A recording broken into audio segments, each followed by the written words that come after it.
a third of an acre to be able to build a road or what have you, but in order to get the third, you had to buy the 10 acres behind it. And your point is well taken. Land that is owned by the state is not taxed. So if the state has property in the form of land or any other thing, it isn't taxed. Convenient for the state to give itself a break that way. I guess on the one hand, it's your own money recycling back through, so maybe it's understandable why that's the case. But understand this, where does the money for our school systems come from? It comes from the local tax base. And so if you have a land that's sitting there that could be owned by somebody privately, where it could be taxed and could contribute to the school system, but it's sitting there owned by the state and isn't of any value to anybody, and you're actually paying in some cases to cut the grass on it, is that really a prudent use? And I agree with you. But it's the one thing I've come to realize, it's not just as simple as we're going to start to sell these things off. But I have had people looking at this, continue to. We've already started this process with a lot of things. We've started with some of the easier things, like buildings and vehicles and things of this sort. We are shrinking the amount of waste in government tremendously in the last couple of years. But your point is well taken, and there is still a lot of land that has the potential to be turned into private use, that's sitting alongside a roadway that is no longer needed for access. Tremendous amount on the Bluegrass Parkway, Yeah, and the Mountain Parkway.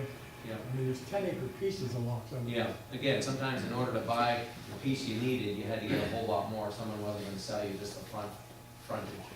And I don't blame them, they shouldn't. I mean, they sold the whole thing, the state bought it all, and your point is well taken. So this is something that's on our radar screen. Yes, sir. Thank you. My name is Joe Berkeley. For those of you who do not know me, I'm the superintendent of Pendleton County Schools. I'm privileged to represent these 10 students and all the other teachers and students that are back in our schools today. I really just wanted to share a concern we have with the adequacy and equity of the transportation formula currently in existence. Recently, the Pritchard Committee for Academic Excellence issued a report regarding that. The state has a formula to fund transportation in all of the schools. Here in Pendleton County, in 2017-18, we did not receive $640,000 of the funding that we should have based on that formula. That money would have went a long way to provide resources for these 10 students and all others. Earlier you were talking about the consumption tax and choices. I don't have a choice on whether or not to provide transportation, so that directly impacts us here in this district a great deal. Other districts across the state are in a little different scenario than we are. You talked about your drive-in, you come across those ridges. We send buses across those same ridges each morning. We're a large county, this greatly impacts us. The equity concern I have is that when you look at those numbers across the state, there were 15 school districts in the state that received funding of $300 less per pupil. We were one of those. We received $301 less per pupil than other districts. We had 16 districts in the state that received $19 less based on their study. That's not equitable for us here. That's a concern I have. When that happens, we have to make choices. Sometimes they suffer. Everyone in this room that's a resident of this county has to chip in and help out. I live here in this county, very supportive of education and our students, but we can't continue to push those things back on them, and we need some support from the state level. So again, I'll talk with Mark as well, but I just wanted to bring that concern No, I up today. appreciate that, and it's good, because here's the thing, the formulas exist for a reason. At the very least, you should expect that you get no more or less than anyone else based on a predetermined formula. So your concern is a good one. I'll look at it. I mean, you just told me things I wasn't aware of in terms of the relationship to how many counties did or didn't get what was the average formula. I mean, this is... I have it, I can leave the Yep, report with you. get if you'd like it to this. us, and we'll take a look at it, because at the very least, you should expect to get your fair share. I mean, fair means different things, but if it's a numerical equation, it should be the same across the board. One thing that I want to reiterate that I think is important to understand, this is a passion of mine as well, is to make sure that when monies are supposed to go somewhere, that they do. I mean, if in fact we don't have the money to do something, we should tell you that. We should tell you straight up, we don't have the money to do it. But if we say we do and we're going to do it, then we should do it. We, the state. I'm the only governor that hasn't swept the lottery funds that are supposed to go to education. Previous governors swept them every single year. The money never went 100% to education. We have something called CLEF funds, which are for law enforcement officers. We pay a premium on our insurance, and that money goes to ensuring that law enforcement folks get, bonuses based on their training and things of this sort, be able to buy equipment, things of that sort. Previous governor took $117 million out of that in 8 years. I've never taken a penny out of it. Why? It's not a political thing. It's not because I'm of this party and he's another party. It's because if we tell people we should do something, this is what you should expect of anybody. I don't care how you're registered, I don't care who you vote for, that's your business. But if you vote for someone, you should expect them to be honest. And if something is broken and failing, they should tell you that. If something can be afforded, they should tell you that. If something is a formula that's supposed to pay for something, they should tell you that. And if they tell you one thing and do something different, I don't care what party they are in, that should concern you. But we have long told the people of Kentucky that lottery funds were to fund education. It's what the whole thing was put in place for, supposedly. It almost never has been entirely for education. It has for the last 3 years. 100% of the money has gone into education. 100% of the CLEF money has gone into law enforcement. As it relates to this formula that comes out of the Pritchard Committee's evaluation, let me take a look at it. At the very least, it should all be going where it's supposed to, and it should be going proportionately in the way that it is. So I appreciate you raising that, and I'll look into it. Thank you. There was a question over here, yes, sir, and then I'll come back over here. Yes, issue of anchor babies in sanctuary cities. That's paid, a lot of that's paid there for illegal immigrants. A lot of that has come down with fund and drains. It's spent on education, food, shelter, and everything. Where do you stand? I don't want Falmouth to become a sanctuary city in Indiana and Louisiana. This is draining the system. It's certainly topical. I mean, this is something that's been a lot of discussion at many levels in this country. I will say this, that's more of a federal level issue, but it does affect us here at the local level. I agree with you. Sanctuary cities, I mean, if there shouldn't be anywhere that you should be given sanctuary from breaking the law. I don't care what that law is. In this county, any county in this state, or in this country. But here's what I know. We need healthy immigration. We do. As a nation, we don't have a birth rate that sustains what we need demographically to be able to maintain the quality of life and the forward progress and the economic growth that our nation needs.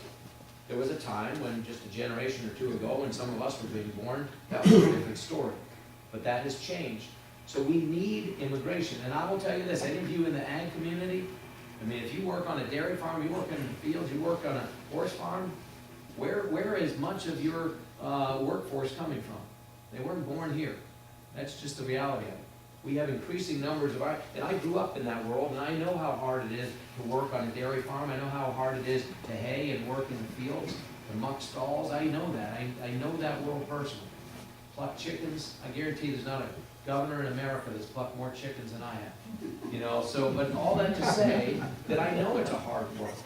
And we don't have enough people from our own society. We're blessed with so much comfort that we want other people to do stuff. So to the heart of your question, though, the concern is how do we make it fast and legal and easy for people that want to work, want to be American citizens, want to pursue the American dream, to live here in America? That's what I would like to see. Again, I have limited control over it as a governor. It's more of a federal level issue. But I think we need to make it fast and easy and cheap to become a legal citizen, and we need to make it slow and difficult and expensive to break the law and come here illegally. It's not that complicated. And if the laws we have are not the right laws, let's change them. Otherwise, let's enforce them and uphold them and not encourage people to break them. Because we are a nation of laws. The reason people want to come to this nation, among all the nations on the earth, is because we're a nation of laws, and laws matter. And we shouldn't encourage people, upon first arriving, to break the law in order to get here. Because that's where, to your point, creates a burden on society that isn't fair. And it's also not fair to the people who do play by the rules, and the people who do come legally. But every one of us is descended from somebody who came here from somewhere else. Every single one of us. I mean, my mother's father came here through Ellis Island, He was born in another country. My father's family's been here longer than that, but everybody came over here at one point in time. Let's make it easy for people to come here. The American dream is a real thing. We want people that will come here, that will pledge their loyalty to this nation, that when they pledge their allegiance to this flag, that they really do. We want lots of those people. I don't care where they're born. I really don't. I want them, if they believe in serving this country, in serving the values, upholding and defending our Constitution, and are willing to come here and work and be a productive citizen and raise their children with American values, giddy up. More the merrier, really. We've been blessed by the fact that we're a nation that's very diverse. Ironically, just look around this room. I mean, there's less diversity in this room than you would see in some rooms, and yet even here, just the diversity of our own backgrounds speaks volumes about why America is the greatest nation on earth. Other questions up here? One of you all. Raise your, yes, I'm sorry. Okay, so you talk about bringing in possible like local businesses to obviously like house like the period record in the garage state, and that's great. And you talk about using all of that extra land for different things, but among things about how land is being used currently, how are you protecting farmers and agriculture? How are you protecting that land and using it the right way? It's a good question. I mean, you think about this, whenever there's growth or expansion, there's a challenge between various uses of land. One of the things that's interesting in America is we've become increasingly efficient. So we have greater ability to get more out of less in terms of land mass, in terms of production. Some people would say that's good, some would say it's bad. It's come at the price of maybe the quality. You know, we have genetically modified foods that I'm not personally convinced are necessarily as good for us as we've been led to believe. That's a whole other topic. Grew up with, I mean, pretty much when I was a kid, everything we ate, with rare exception, we either grew it or raised it ourselves. And so, you know, I'm a little biased. I come from a different perspective than some. I'm very personally appreciative of small family farms and of the very people you're talking about. There's a lot in this community. You know, so to that end, I think we need to be mindful of that. But we also have to understand that things change. We no longer need, you know, 50,000 small family farms. You know, maybe you can do it with 10,000 or 5,000 larger farms. But you also need to be sensitive to the fact that there are many people who want to be able to have access. This goes back to, again, cutting red tape. If we have so many ridiculous regulations and rules now that frankly, you can't even, you know, if you own cattle and your cattle happen to do what cattle do at the back end and it goes into a stream that runs through your property, suddenly you're in violation of some law. What is that nonsense? I mean, the reality is, we need to be good stewards of things, but there's certain things that shouldn't be punitive to small family farmers. And so as it relates to bringing in global companies, again, we want jobs wherever we can get them. You know? Well, I still agree with that, and talking about how we might not need it in small farms because the bigger commercial farms can do it. That's a lot of people's livelihood, and one of your points that you have in is creating and maintaining jobs. Yes. So in using commercial agriculture and different things like that, it might limit the opportunities of some. Potentially, but I'll tell you what's interesting, and how many of you grew up working a farm where it was the primary focus of the land you were on? So a number of you. Now, and of the same people, how many of you did that as your profession after you grew up? So a few of you, but much fewer. And some of that was driven by your personal choice. Some of it was driven by reality. One of the issues, it isn't even just a function of, well, we don't need you anymore because we can do it this way. It's because people your age don't want to get up at 4:30 in the morning and work out. Literally. I was such a person. It was good while I did it. It wasn't actually, but I did it. And then, you know, and or plucking chickens and or whatever. I mean, my point is this. Some of it is driven by just people's interests. There are not enough younger generations willing to take on some of these operations. So some of them, just by attrition of the people in the family willing to do it, are having to transfer. And it's heartbreaking. You see families where they've 3, 4, 5 generations in a row worked a piece of land, and now the family comes together and says, as much as we hate to do it, we're going to sell this property. And then it ends up being turned, and all of a sudden what was once a thriving dairy farm now has a bunch of houses on it. And it's bittersweet to people. But that's also life, and it's progress, and it happens, and it always has. I think we do need, you raise a good point though, we need to be sensitive to it, we need to understand it. We need to be mindful of how best we can balance things so that it doesn't happen to those for whom they don't want it. One of the things that I'm adamant about that touches this more than you might have even thought of when you asked the question why in the blazes does Kentucky still have a death tax? It's ridiculous. 16%. If you have the misfortune or bad timing of dying in Kentucky, you either had bad timing or you didn't plan well. Nobody with any kind of means dies in Kentucky. Because the state, because you happen to die here as a resident, we will take a chunk of your money. Most states have gotten rid of this, as they well should have. And why is it? I mean, the people who have means, including people who have wealth of land, and then they die, the family can't even, they have to sell some of that land in order to pay the tax because that person died. That's crazy. The state gets about $50 million a year, roughly, a little bit less, about $50 million a year for death taxes. But what's the opportunity cost of that? I mean, how many people in this room know somebody who's a resident of Florida for 6 months in a day? But you see them around here an awful lot. But really, they have a Florida plate on their car. You know, I mean, I'm telling you, and you know what? It's not illegal what they're doing. Who's to blame them? Why pay taxes if you don't need to? But it goes back to what we said earlier. Everything ultimately does have to be paid for. But why should we incentivize people in this state to become a citizen of somewhere else? Because if they do become a citizen of somewhere else, when they go there, what goes with them? Ultimately, their kids and their grandkids do. And when that money changes hands, as it will, the odds of it staying where it was is great. The odds of it coming back to where it used to be a generation before, not so high. So why don't we make it easier for people here, and this would be good for a lot of our small family farms, where they're land rich but cash poor. You know, they shouldn't be punitive, punished. Shouldn't be punitive to them to be owners of land.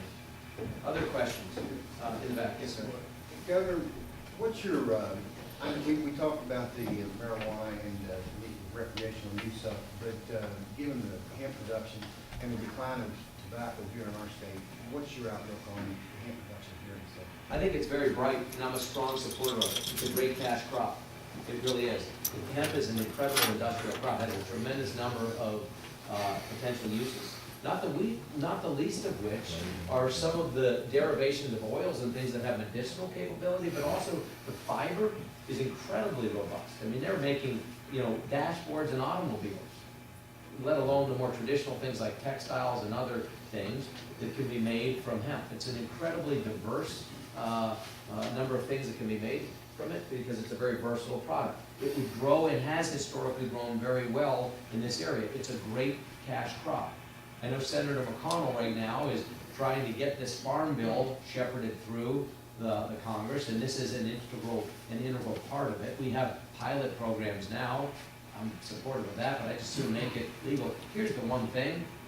It's a fine line because there's all these other rules, because the government is involved in so many ways in which money gets dispersed that people are afraid to do something in violation for fear of having monies cut off somewhere else. But I look at all these states that are selling pot, even though it's against the law, nationally, they're doing it in their states. And you know what, arguably, the 10th Amendment affords states the sovereignty to make these kind of decisions. I don't know why in the heck we aren't already just growing them in this state. But the problem is, I've made this case, but the problem is some farmers are so dependent on other government programs, they're afraid if they do it before it's legalized, that they will lose out on some other subsidies and things they need. But the reality is it's coming. It really is coming. It's already here, and it's a great product, and I'm very strongly supportive of it. I really am. And I think once this farm bill goes through, it'll be in there, and that will really open up a tremendous amount of opportunity for many of our low crop farmers to have a nice alternative. Other questions? We've Yes, got sir. time for a couple more questions. Okay, we'll do a lightning round. I'll try to go fast. Here, here, here, and here. Yes, sir. I was Yes, just sir. curious, Let me ask, okay, well, take yours, then yours. Yes.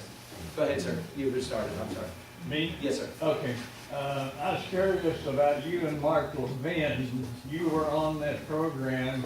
Is there a short story as to how you two got together? He just asked me to be on this program, and I Yeah. did.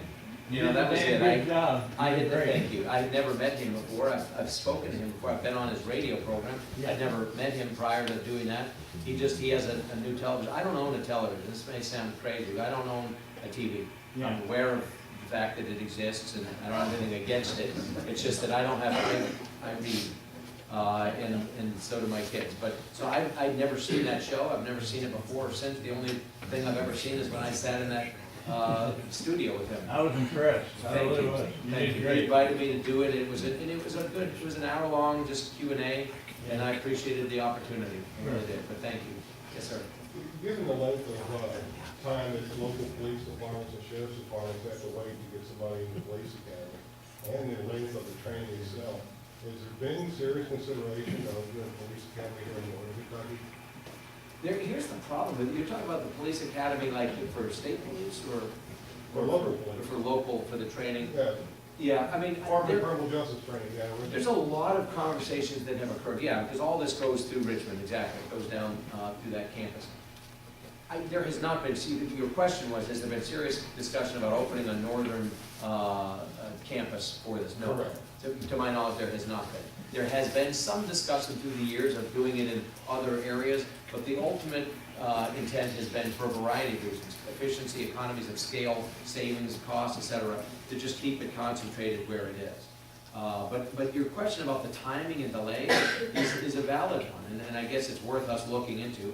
I'm agnostic as to whether we were to have more. To me, having them just to have them doesn't make sense, but if it's a bottleneck that needs to be addressed, then we should look at that.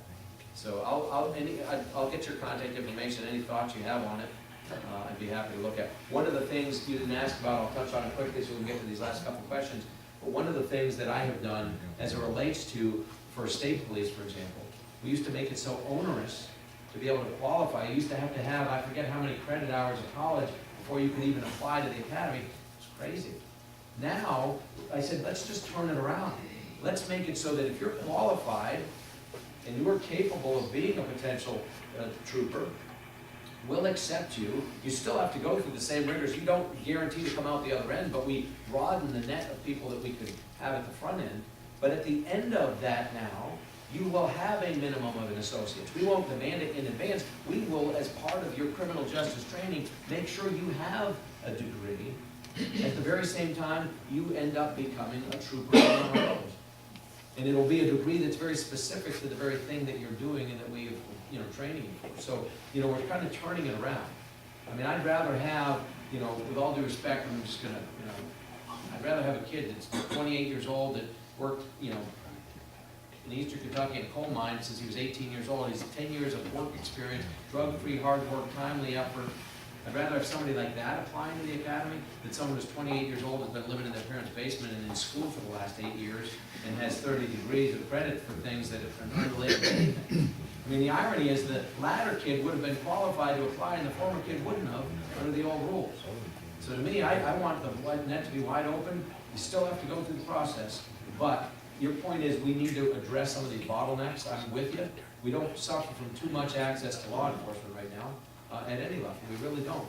We need to make it easier to get the right people through. I don't want more people who are less qualified.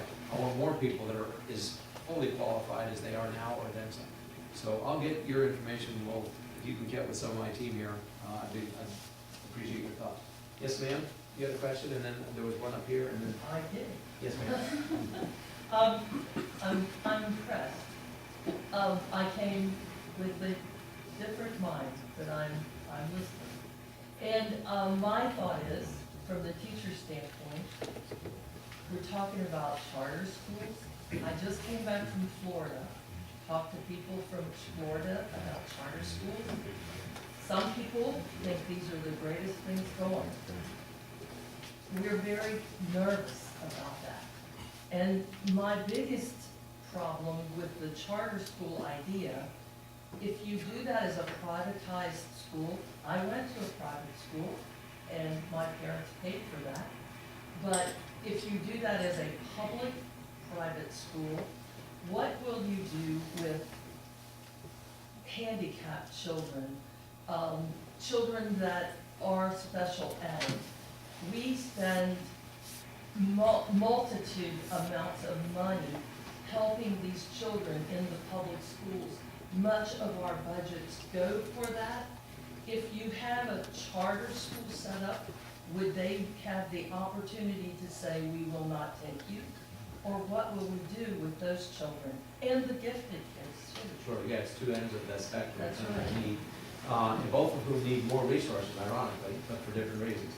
It's a good question, and the thing to understand is this, the charter, and it's so funny, as soon as you ask this question, the Courier Journal, who probably has never been to Pendleton County in the last 10 years, God bless them, bothered to show up today, and this is what they were hoping for. The irony, none of the good news, none of the things we're talking about matter. They're hoping so bad to find us disagreeing on something. So the little phone is out, he's filming it, hoping to get something fantastic. Good to see you, Tom. Anyhow, your point is well taken. Charter schools are public schools. The way the statutes have been passed in Kentucky, they mean different things in different places. They do, in different states with different approaches to them. But there are, I think, 45 plus states that have some variation of a charter school in place. The purpose of them here in Kentucky, as has been passed by the legislature, is to make sure that for school systems where they don't have the kind of superintendents with the insight that you have and the commitment that you have, and or the kind of choices that are available to parents and to students, where we have schools that are failing, and we have in Jefferson County, for example, schools that have for decades been failing schools. And by failing, by any metric you look at, that a parent and a student should have an alternative. Charter schools are the odds of them ever being in a community like this are remarkably small to non-existent in Kentucky. Because the intent of it is to create an environment in which there are not options available to reach some of those very students you're talking about at both ends. If people say, well, the best kids will be cherry picked out, the parents will decide.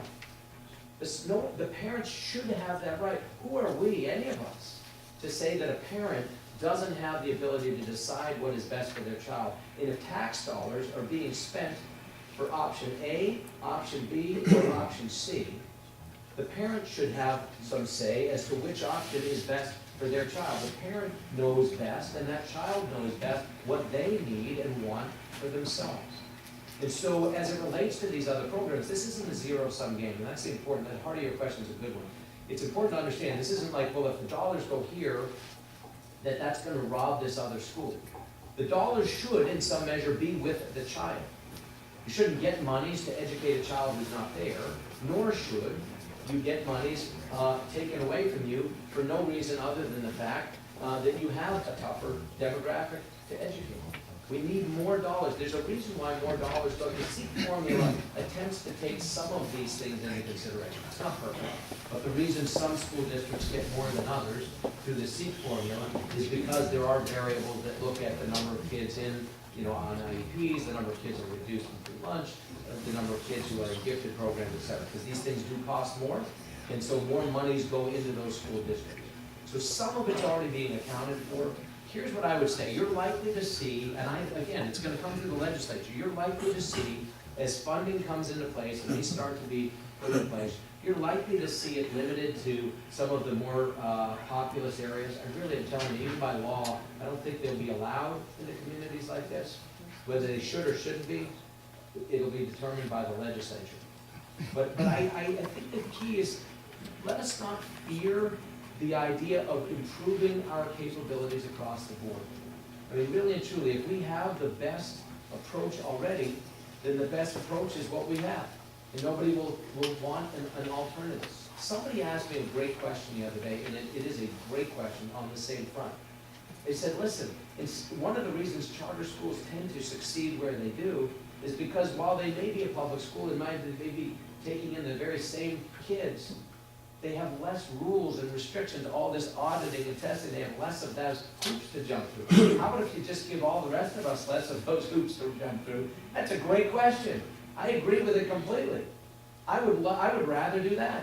Because what I do know is we've got teachers who have the capacity to get every kid from where they are to where they need to be. We do. We have that capability already. The key is, how do we allow them to do it? And if it's a function of a structural difference in a school administrative approach, great. And if it's something different, great. If it's cutting the red tape for all of them, fantastic. I don't have a preconceived notion as to exactly what the right best way to do. I really don't. I don't care. I truly am agnostic as it relates to the best way to educate a child.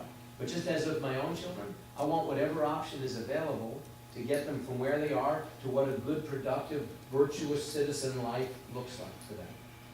you have to think too, though, in those areas that you're talking about, parental guidance for those children may not exist. Exactly, well, this goes back to some of what we were talking about Right. earlier. There's some truth to that, absolutely. So- Which is why I want, though, more kids to be in permanent homes. And not just under the ward, as a ward of the state, in and out of their own home, which is a bad home. Right. You're right, I mean, this isn't an easy thing, it's not. And one size does not fit all, and not one community is the same as the next community. All these things are things, this is why, and I applaud our legislature on this, we've not rushed willy-nilly into the idea of creating options. It has been a very methodical, slow process. Slower than some would like, faster than others would like. But we're going about it in ways that will afford us the ability to have these conversations. And again, we'll walk before we run, that much I know. And at the end of the day, whether it's the same with these kids in adoption and foster care, it should be the same with kids in the classroom. What's in the best interest of that child? At the end of the day, how are they best served? And if they're not being best served where they are, let's come up with a way where we can use the resources that we have to better serve them. On a front unrelated to this community that I see in others that concerns me, also on this involvement of parents front, is that in some communities like Jefferson County, again, I speak of it, I happen to live in that county, but it's also a large county, busing students. Where we've taken kids, these kids are little educational nomads. They leave a community, they get on a bus for 45 minutes or an hour, they make their way to an arguably better school because the school in their district has been shut down, they don't even have one. But the parents who struggle with transportation issues, among other things, they don't even have the ability, if they wanted to be involved in that student's life, to get to PTA meetings, to get to parents-teacher meetings, you know, to be involved in extracurricular activities. So every single community has different issues. And I appreciate your, and I'd love to get your contact information. This gentleman right behind you with the blue tie, his name is Sam. You know, young guy with a beard it used to single someone out, it doesn't now, but it's a guy with a beard. But if I can just get your contact information, because truly, if you have ideas and thoughts on this, I'd love to make sure that you're in touch with the people that are making these determinations. And also, to make sure that Mark has your contact information, because he's your point of contact as well. I'm being told we're done time-wise. Do I have time for one super? Did Yeah. anybody here have okay, yes. So I'm a high school golfer, and I've experienced like the taxes on golf courses and country clubs. And I was wondering why you agreed to exclude racetracks from the recreation bill. And I don't mean to say this to pick on anyone else who's in the room. I didn't agree. I vetoed that bill, just for the record. But I was, as we talked about earlier, I was overruled by the legislature. My logic behind that was different than I have time to go into in all this great detail. I applaud the fact that we are trying to modernize our tax code, back to the very first question. I applaud that we're trying to broaden our base and modernize our tax code. But I think it wasn't as comprehensive. I think our legislature themselves realized that. They see it as the first of several steps. My beef was some of the same that yours. It seemed a little arbitrary, with kind of 17 different random things. I'm personally, right now, having a lot of dead trees and damaged trees taken down on my property that I wish, because of this very same tax policy, I had taken down 6 months ago, because I'm paying an extra, 6% on top of this, which actually is now 5% at least. But, so some things have come down, but your point is well taken. I mean, I guess it's still 6 for that. I don't have a good answer for you there. I have a daughter. One of my daughters is also golfs in high school, and while we don't belong to any clubs and aren't paying it there, we do as it relates to anything that she might buy. But it's a good question. And again, all this, it's even like this. It's never as simple. There's a lot of moving parts. There really are. I mean, there's things that people are trying to do at this level have there's a lot of noise. It's like, that's why they tell you, don't ever watch sausage being made. Just enjoy it at breakfast. Just enjoy the smell and enjoy the taste, but don't ever go and watch it being made. It ruins the buzz. There's a little bit of that with education. There's a little bit of it with taxes. There's a little bit of it involved. Let me just close with this. Thank you again for coming. And I hope you understand, the reason I do this job is that I love Kentucky, and I love America. I'm a former military officer. I see some of you all wearing hats as veterans. Thank you for your service. I know there's others who are not wearing a hat that served as well. We live in the best nation on earth. We live in the best state in America. We're blessed by a tremendous amount of things that sometimes we have the ability to take for granted. And as young people, I just appreciate you being leaders, for applying for, and it's a credit to you for being selected to be the best of the best. And take it seriously. Because it's ironic in light of what, you know, the painted little creature at the front door here. But we need more shepherds and less sheep. We really do. We need more shepherds. You all are among those that have been selected to be leaders, to be shepherds among your peers. So take it seriously. One of you may well be a future governor. Maybe more than one of you will be a future governor. I hope so. When I was your age, as I told you, I'd never even flown in an airplane.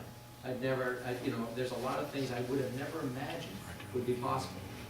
Let alone that I'd be the governor of a state that I had never even been to, or didn't even know, because, I never knew it existed. I'd never been to it. So my point is you don't know where your life will go, but seize opportunities. And it's the same for each and every one of us. It doesn't matter your age. Education is a continuous process. The final thing I'll say is this: if you like to read, I love to read. I love biographies and autobiographies. There was an autobiography written by a man named Louis L'Amour. Everybody of a certain age knows exactly who Louis L'Amour was. You all have no idea who Louis L'Amour was, probably. But he was a guy that was in the 50s, 60s, very well-known writer of westerns and things of that sort. Many of his books were turned into movies. But he wrote a book that I tell you, especially for people in education, you'd also enjoy reading if you've not. It's called The Education of a Wandering Man. And it was an autobiography. It was actually published posthumously. It was after he died. He had almost completed it, and it ended up being finished up and completed after his death. But it's The Education of a Wandering Man. He grew up in North Dakota, and when he was 15, he passed himself off. And maybe many of you who've read his stuff and have been amazed by it, the guy who ended up with honorary degrees from universities all over the world, never even graduated from high school, believe it or not. And he was an amazingly self-taught person because he realized that education, by its very nature, and this is one of the things he speaks about in his book, is never complete. And this is what I would say to any of us, regardless of our age, regardless of where we've been or what we've done, an educational process is an ongoing process. It's like a spigot. You turn it on or off, but it's never, it always has the capacity to be on. And so just continue to learn, no matter where you are. Anytime, if you have a chance to ever travel, to ever go somewhere different, to learn something new, take a class, take a pottery course, take an art course, take a music lesson, learn how to ride a bull, whatever. Anything within reason. Use some judgment, but just pursue these opportunities because you just don't know. And it's the same again, using our judgment as adults. There's so much more that we can do to just give back more than we take at the end of every day. So thank you for giving me the chance to speak to you. Thanks for your questions. I wish we had more time, but I'm off to. I'll do next. I'm like a little. I once saw a funny thing. Okay, this really will be the last thing I'll say. I once did a little spoof, and it's like you just. I forget the whole background of it, but it was literally like, okay, just put the hood on you. Okay, put you in the van, take you out, take the hood off. Okay, back in the bag. So a little bit of that. So thank you for letting me come out of the bag here for a few minutes, talk to you. Thank you for the amazing support that Pendleton County has always supplied on so many different fronts. And thanks for electing guys like Mark Hart. You really have a special guy there. You really do. And your judge executive as well, Judge Fields. Thank you all. Appreciate what you guys do for this community. Thank you all very much.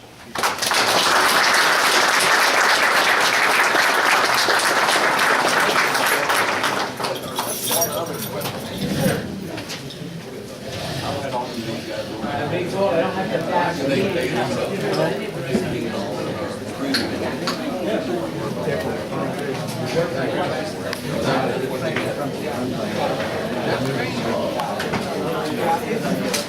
It's our, look at this new I know they're working right now.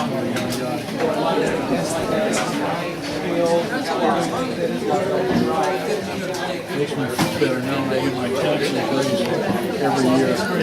After what somebody that seems like is looking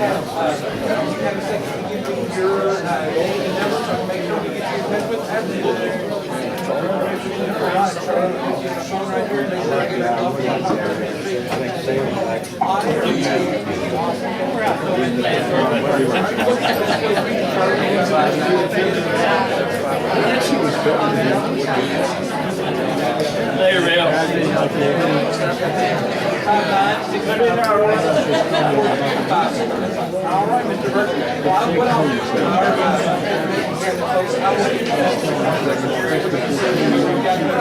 I know with that,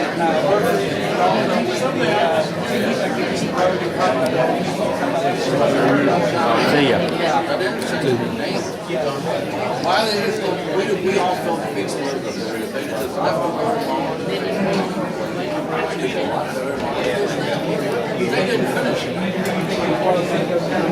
Every year we get our council fire, since I've lived here, it's nice to meet somebody. I really got, I went out of it.